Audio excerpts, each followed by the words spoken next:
বিসমিল্লাহির রহমানির রহিম আলহামদুলিল্লাহি রাব্বিল আলামিন আর রহমানির রহিম মালিকি ইয়াউমিদ্দিন ইয়্যাকা না'বুদু ওয়া ইয়্যাকা নাস্তাঈন ইহদিনাস সিরাতাল মুস্তাকিম সিরাতাল লাযীনা আন'আমতা আলাইহিম গায়রিল মাগদুবি আলাইহিম ওয়ালাদ-দাল্লিন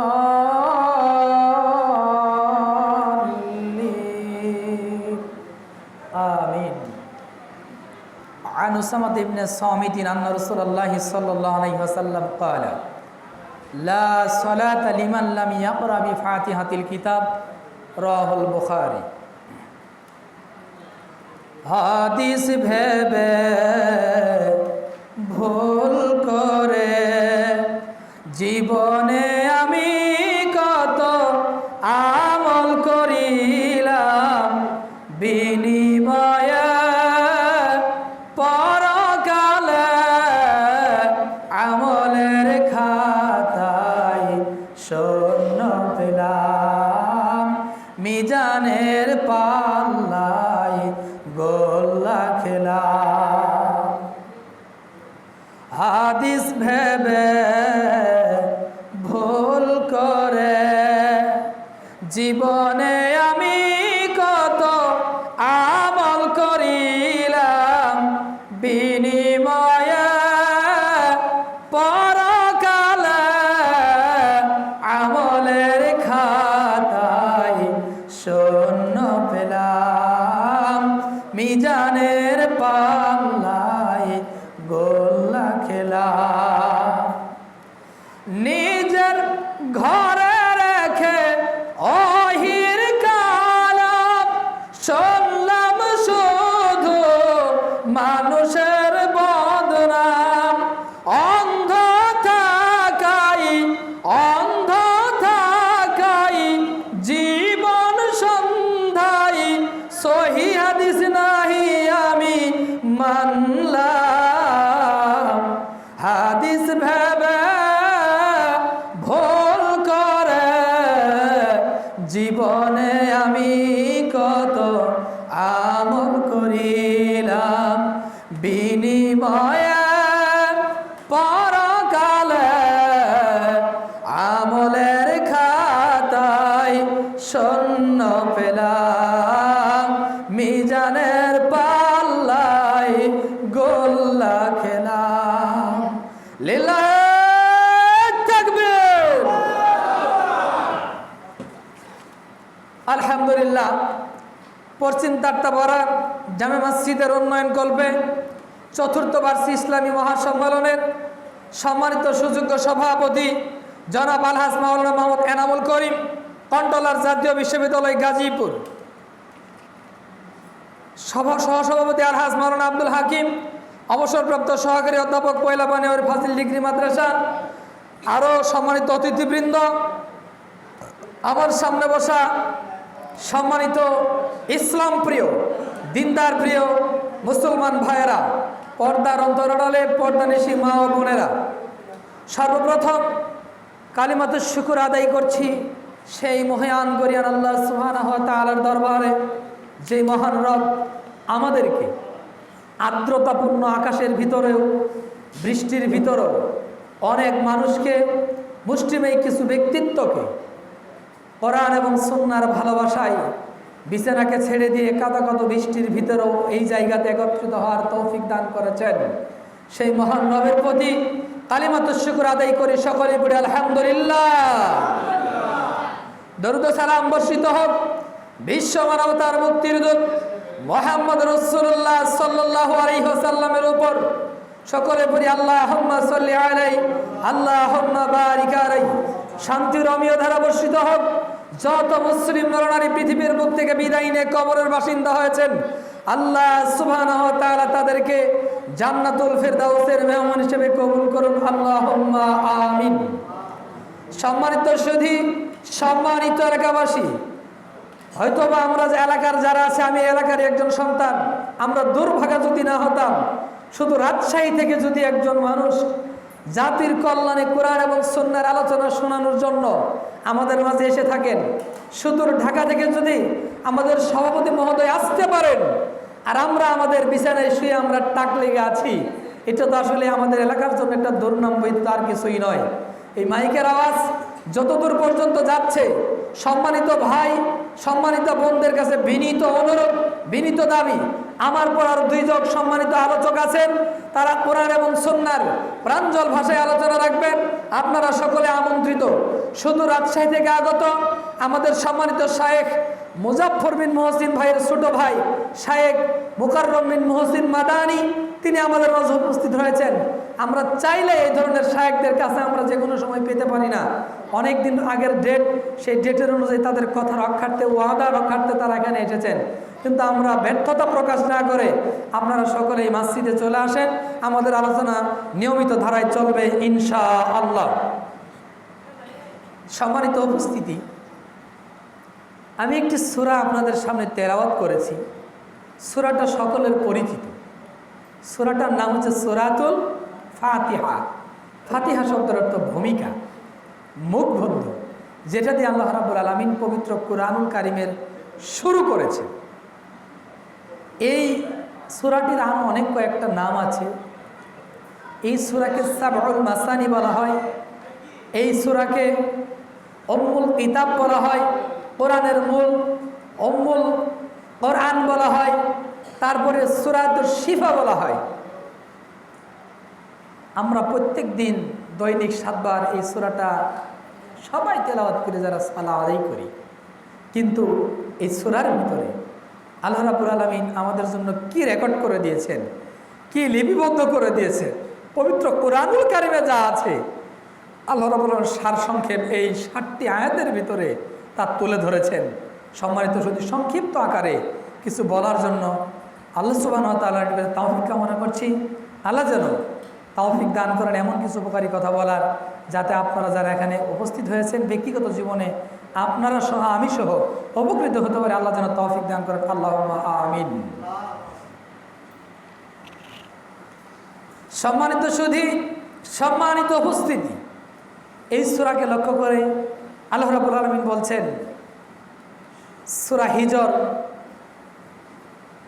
এর 87 নম্বর আয়াত, এই আয়াতে আল্লাহ সূরা সম্পর্কে বললেন আল্লাহর নবীকে, ওয়ালাকাদ আতাইনাকাল কুরআনা সাবআম মিনাল মাসানি ওয়াল কুরআনাল আযীম। হে নবী, আমি আপনাকে বারবার প্রতিটব্য 7টি আয়াত এবং পূর্ণ কুরআনুল কারীম দান করেছি। সুবহানাল্লাহ। আল্লাহ তার নবীকে লক্ষ্য করে বললেন, আমি আপনাকে বারবার প্রতিটব্য 7টি আয়াত এবং পবিত্র কুরআনুল কারীম অবতীর্ণ করেছি। আমরা কি পড়ি? আমরা বাঙালি জাতি, যদি আমাদের কেউ আরবিতে গালি দেয় আমরা ভাবি লোকটা কোরআন হাদিস পড়ছে, কিন্তু আমরা সকলেই সূরাতুল ফাতিহা ছোট্ট থেকে শুরু করে একজন বৃদ্ধ মানুষ পর্যন্ত জানি। কিন্তু আল্লাহ এখানে কি বলছেন? আল্লাহ রাব্বুল আলামিন এই কুরআন, এই সূরার প্রারম্ভে তিনি বললেন, আলহামদুলিল্লাহি রাব্বিল আলামিন। সমস্ত প্রশংসা সেই রবের যিনি সারা পৃথিবীর প্রতিপালক, সারা পৃথিবীর লালন পালন কর্তা, সারা পৃথিবীর স্রষ্টা। তাওহীদের এর একটি প্রকার, তাওহীদের এটি একটি গুরুত্বপূর্ণ দলিল। তাওহীদুর রুবুবিয়্যাহ, আল্লাহর যে অলুহিয়াত আছে, বরত্ব আছে, এটা তার একটা অস্তিত্ব বহনের একটা প্রমাণ। আলহামদুলিল্লাহি রাব্বিল আলামিন। সমস্ত প্রশংসা সেই রবের যিনি সারা পৃথিবীর পরিচালক, সারা পৃথিবীর নিয়ন্ত্রণকর্তা, সারা পৃথিবীর সারা সৃষ্টি জগতের যিনি মালিক, যিনি অধিপতি। আলহামদুলিল্লাহ রাব্বিল আলামিন। আমরা তার প্রশংসা করছি। এটা এমন একটি ছোড়া, বান্দা যখন আল্লাহর এই সালাতে দাঁড়িয়ে এই সূরা যখন তেলাওয়াত করে, প্রত্যেকটা কথার উত্তর কে দেয় জানেন? সূরা আল্লাহ রাব্বুল আলামিন। বান্দা যখন বলেন আলহামদুলিল্লাহি রাব্বিল আলামিন, আল্লাহ রাব্বুল আলামিন সাথে সাথে বান্দার কথার জবাব দিয়ে বলেন হামিদানি আলাইয়া আবদি, আমার গোলাম আমার প্রশংসা করছে। শ্রম বান্দার কথার প্রতি উত্তর, রিপিট উত্তর দেয় অন্য কেউ নয়, স্বয়ং আল্লাহ রাব্বুল আলামিন উত্তর দেয়। আমরা যারা আছি, যদি আজকের যারা সম্মানিত ব্যক্তিত্ব আছেন তারা যদি এমপি, মন্ত্রী, ডিসি, এসপি, ওসি, সাধারণ একজন কৃষকের সঙ্গে হাত মিলিয়ে যদি একজন চেয়ারম্যান বুকের সঙ্গে টেনে নিয়ে, একজন নেতৃস্থানীয় নেতা বুকে টেনে নিয়ে যদি তাকে বলে ভাই ভালো আছেন, তার হৃদয় কিন্তু আবেগে আপ্লুত হয়ে যাবে। আমার শরীরে একজন কাদামাটা মানুষ, মাঠে জমিনে কাজ করি, কিন্তু একজন কৃষক হয়ে আমার সঙ্গে এরকম বড় সম্মানের ব্যক্তিত্ব আলিঙ্গন করলো, দেখে আনন্দিত হয়ে যাবেন। কিন্তু বান্দা যখন আল্লাহর প্রশংসায় যখন সূরাতুল ফাতিহার প্রথম নম্বর আয়াত তেলাওয়াত করে আলহামদুলিল্লাহি রাব্বিল আলামিন, সমস্ত প্রশংসা আল্লাহ রাব্বুল আলামিনের, যিনি সারা পৃথিবীর পরিচালক, সারা পৃথিবীর স্রষ্টা, সারা পৃথিবীর রব, নিয়ন্ত্রণকর্তা, আল্লাহ সাথে সাথে উত্তর দেয় হামিদানি আলাইয়া আবদি, আমার গোলাম আমার প্রশংসা করছে, সুবহানাল্লাহ। অন্য কেউ নয়, স্বয়ং আল্লাহ উত্তর দেয়। এরপর বান্দা বলছেন আর রহমানির রহিম, তুমি পরম করুণাময়, অতিশয় দয়ালু। তুমি শুধু সারা পৃথিবীর স্রষ্টা নয়, তুমি সারা পৃথিবীর অধিপতি নয়, তুমি দয়ার ভান্ডার, তুমি পরম করুণাময়, অতিশয় দয়ালু। আর রহমানির রহিম, তুমি পরম করুণাময়, অতিশয় দয়ালু। আল্লাহর নবী বলেন আল্লাহ কেমন দয়ালু? তিনি দয়াকে 100 ভাগ করে 99 ভাগ দয়া তার নিজের কাছে রেখে দিয়ে তিনি 1 ভাগ দয়া সারা সৃষ্টি জাহানের মাঝে তিনি ছড়িয়ে দিয়েছেন। এই জন্য তো লক্ষ্য করলে দেখা যায় মা কষ্টের পর কষ্ট সন্তানকে ধারণ করে, মা শীতের দিন প্রসাব করে এই পাশ থেকে এ পাশে নেয়, এ পাশ থেকে এ পাশে নেয়, তাকে খাবার খাওয়ায়। তারপরে দেখবেন যাদের বাড়িতে দেখবেন কবুতর আছে, কবুতর দেখবেন ছোট্ট ছোট্ট দানাগুলো সে মুখে নেয়, নিয়ে তার ওই কবুতরের যে বাচ্চা আছে এই বাচ্চার মুখে সেই দানাগুলো নিজে দিয়ে দেয়। কিসের জন্য জানেন? 1 ভাগ দয়ার জন্য। 1 ভাগ দয়ার জন্য মানুষ একজন আরেকজনের প্রতি সহানুভূতিশীল হয়। 1 ভাগ দয়ার কারণে একজন আরেকজনকে ভালোবাসে। 1 ভাগ দয়ার কারণে একজন আরেকজনের সঙ্গে তাদের সম্পর্ক আন্ডারস্ট্যান্ড বজায় রাখে। কয় ভাগ দয়া? 1 ভাগ দয়া। আর 99 ভাগ দয়া কার নিকটে আছে? কথা বলেন, আল্লাহ সুবহানাহু ওয়া তাআলার নিকটে। বান্দা যখন বলে আর রহমানির রহিম, তুমি পরম করুণাময়, অতিশয় দয়ালু, তখন আল্লাহ বলে আজনা আলাইয়া আবদি, আমার গোলাম আমার গুণ বর্ণনা করছে, আমার গোলাম আমার গুণ বর্ণনা করছে, আমার গোলাম আমার গুণ কীর্তন বর্ণনা করছে, সুবহানাল্লাহ। এরপর বান্দা যখন বলে মালিকি ইয়াউমিদ্দিন,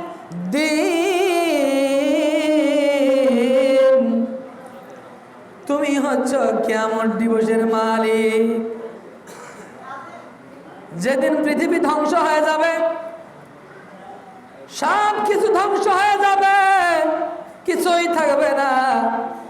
আল্লাহ রাব্বুল আলামিন সূরা রহমানের 25 এবং 26 নম্বর আয়াতে বললেন কুল্লু মান আলাইহা ফান ওয়াজহু রাব্বিকা ওয়া ইয়াবকা ওয়াজহু রাব্বিকা যুল জালালি ওয়াল ইকরাম।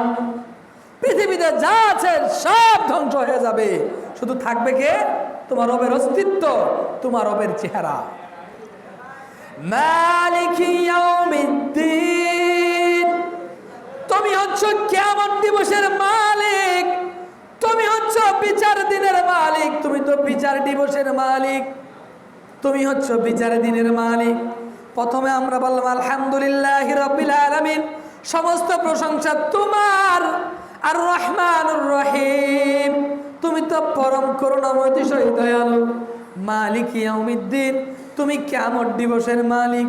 এই কথা বলার পর আল্লাহ আবার উত্তরে দিচ্ছেন, মসজিদানি আলাইয়া আবদি, আমার গোলাম আমার মর্যাদা বর্ণনা করছে। সুবহানাল্লাহি ওয়া বিহামদিহি ওয়া সুবহানাল্লাহিল আযীম। কে উত্তর দিচ্ছেন? আল্লাহ। এত কিছু বলার কারণ কি জানেন? ইয়্যাকা না'বুদু ওয়া ইয়্যাকা নাস্তাঈন। ওগো রব, আমি তোমার গোলামি করি, তোমার দাসত্ব করি। ইয়্যাকা না'বুদু, আমি তোমার গোলামি করি, তোমার ইবাদত করি। ওয়া ইয়্যাকা নাস্তাঈন, তোমার কাছেই সাহায্য চাই।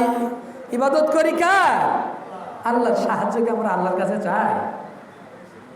সন্তান যদি না হয়, আমরা শাহগামলে মাজারে গরু, ছাগল, লুট, দুম্বা, ভেড়া নিয়ে যে আমরা সেখানে সন্তান চাই। এরকম মুসলমান আছে না ভাই? আছে না? আপনারা এই কথা বুঝেন না? আমরা একটু বলার কারণ কি? ইয়্যাকা না'বুদু ওয়া ইয়্যাকা নাস্তাঈন।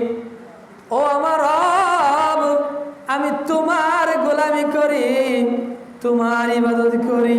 ওয়া ইয়্যাকা নাস্তাঈন, আমি তোমার কাছেই সাহায্য চাই। কি সাহায্য চাই? ইহদিনাস সিরাতাল মুস্তাকিম, তুমি আমাকে সহজ সরল পথ দেখাও। তুমি আমাকে এমন একটা পথের দিশা দাও, এমন একটা পথ দেখাও, সরল সোজা পথ, যেই পথে চললে আমি জান্নাতের অধিকারী হতে পারবো। তুমি আমাকে এরকম একটি পথ দেখিয়ে দাও। সুবহানাল্লাহ। ইয়্যাকা না'বুদু ওয়া ইয়্যাকা নাস্তাঈন, আমি তোমারই ইবাদত করি, তোমার কাছেই কি করি? সাহায্য প্রার্থনা করি। ইয়্যাকা না'বুদু ওয়া ইয়্যাকা নাস্তাঈন, ইহদিনাস সিরাতাল মুস্তাকিম, তুমি আমাকে সহজ সরল পথ প্রদর্শন করো, যেই পথটা সহজ, যেই পথটা সরল, যেই পথে চললে আমি জান্নাতে যেতে পারবো, যেই পথে চললে আমি আমার জীবনকে কামিয়াবি করতে পারবো, এমন পথে তুমি আমাকে পরিচালিত করো। সিরাতাল্লাযীনা আন'আমতা আলাইহিম, কাদের পথ? পথভ্রষ্টদের পথ? জি না।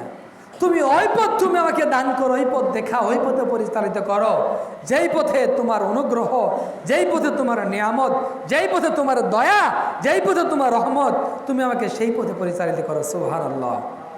ভাই, আমরা প্রত্যেকদিন সূরাতুল ফাতিহা আমরা পাঠ করি, কিন্তু আল্লাহ এই সূরার ভিতরে কি লিপিবদ্ধ করে রেখেছেন আমরা এগুলো জানি না। ইহা এমন একটি সূরা, এটার নাম সূরাতুশ শিফা।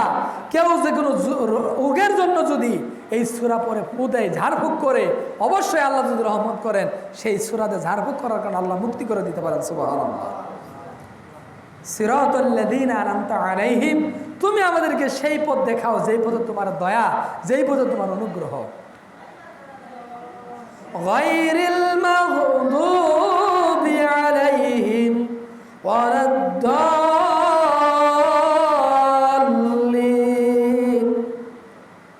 ওই পথ নয় যাদেরকে তুমি পথভ্রষ্ট করেছ, যাদের প্রতি তুমি রাগান্বিত, যাদের প্রতি তোমার গজব, ওই পথ তুমি আমাদেরকে দিও না। যাদেরকে বিপদগামী করেছো, যাদেরকে তুমি অন্য পথে, ভ্রান্ত পথে পরিচালিত করেছো, ওই পথ তুমি আমাদেরকে দিও না। আল্লাহ, যেই পথে তোমার অনুগ্রহ নিয়ামত, সেই পথ তুমি আমাদেরকে দান করো। এরপর আমরা কি বলি? আমিন। আল্লাহ তুমি কি করো? কবুল করো। সম্মানিত দিনী ভাই, এর অনেক ব্যাখ্যা ছিল, কিন্তু আসলে আমরা মানুষ অল্প, আরো দুইজন আলোক আছেন, আপনারা কেউ যাবেন না। সূরাতুল ফাতিহা এমন একটি সূরা যা আমরা তেলাওয়াত করি, কিন্তু তার অনুধাবন করার চেষ্টা করি না। আল্লাহর নবী বলেন এটা এমন একটি সূরা, বুখারীর 994 নম্বর হাদিস এবং মুসলিমের 994 নম্বর হাদিস, বুখারীর 556 নম্বর হাদিস, যে আন উসামা ইবনে সামিদিন আন্না রাসূলুল্লাহ সাল্লাল্লাহু আলাইহি ওয়াসাল্লাম, উসামা ইবনে সামিদ থেকে বর্ণিত, রাসূল সাল্লাল্লাহু আলাইহি ওয়াসাল্লাম বলেছেন, লা সালাতা লিমান লাম ইয়াকরা বিফাতিহাতিল কিতাব, যেই ব্যক্তি তার সালাত আদায় করে কিন্তু সালাতে সূরাতুল ফাতিহা এই সূরা পাঠ করে না, তার সালাত হবে না, তার সালাত হবে না। আল্লাহর নবী বলেছেন এটি একটি গুরুত্বপূর্ণ সূরা। এই সূরার মাহাত্ম্য এবং গুরুত্ব অনেক বেশি, মাহাত্ম্য এবং গুরুত্ব অনেক বেশি। এই জন্য আমরা যে সালাতে পড়ি, এর মাহাত্ম্য এবং গুরুত্বের জন্য বুঝি। আল্লাহ যদি কোনো ব্যক্তি যে সালাদি পড়ে না, ওই ব্যক্তি কি আল্লাহর কাছে এই অনুগ্রহপূর্বক যে একটা দোয়া, এই 7টি আয়াতের ভিতর যে আল্লাহর অনেক অনুগ্রহ আছে, সেগুলিকে ওই ব্যক্তি পাবে না। সম্মানিত দিনী ভাই, আসলে আমি আর আলোচনা দীর্ঘায়িত করছি না। আপনারা যারা আছেন মেহেরবানি করে শেষ পর্যন্ত আপনারা থাকবেন, আমি নিজেও থাকার চেষ্টা করব। আসলে আল্লাহ সুবহানাহু ওয়া তাআলার ইচ্ছা, তিনি যা ইচ্ছা তাই করেন। এটা আলহামদুলিল্লাহ বলা ছাড়া আমাদের কোনো উপায় নেই। হয়তো বাইরের ভিতরে কল্যাণ আছে, এই জন্য তিনি আমাদেরকে বৃষ্টি দিয়েছেন। এটা আল্লাহর ডাইরেক্ট রহমত। রাত্রিবেলা তিনি আকাশ থেকে আমাদের উপর বৃষ্টি বর্ষণ করেছেন, আলহামদুলিল্লাহ। আল্লাহ, যারা এখানে একত্রিত হয়েছি, তুমি তাদের জীবনকে কল্যাণ এবং সফলতা দিয়ে ভরিয়ে দাও। তাদেরকে তুমি অতীত জীবনের গুনাহকে ক্ষমা করো। এই মাহফিলের অনেক ব্যয়, অনেক টাকা হয়েছে, খরচ হয়েছে শুধুমাত্র মসজিদের জন্য। আল্লাহ, তাদেরকে ধৈর্য দান করো, তাদের প্রতি তুমি অনুগ্রহ করো, এবং এই মসজিদের বাকি কাজগুলো কাকে দিয়ে তুমি করাবা তুমি ভালো জানো। আল্লাহ, তুমি বৃষ্টির মাধ্যমে কল্যাণ আছে অবশ্যই, এখানে তুমি বিঘ্ন ঘটিয়েছ। তোমার কাছে এই দাবি এবং দাওয়া যে তুমি এই মসজিদের বাকি কাজগুলো করার তৌফিক দান করো। এই মসজিদের মুসল্লিবৃন্দ যারা আছে অনেক পরিশ্রম করেছে, তুমি সেটা জানো।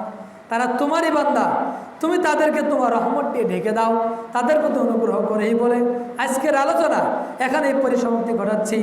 ওমা আলাইনা ইল্লাল বালাগ। সুবহানাকাল্লাহুম্মা বিহামদিকা আশহাদু আল্লা ইলাহা ইল্লা আনতা আস্তাগফিরুকা ওয়া আতুবু ইলাইক।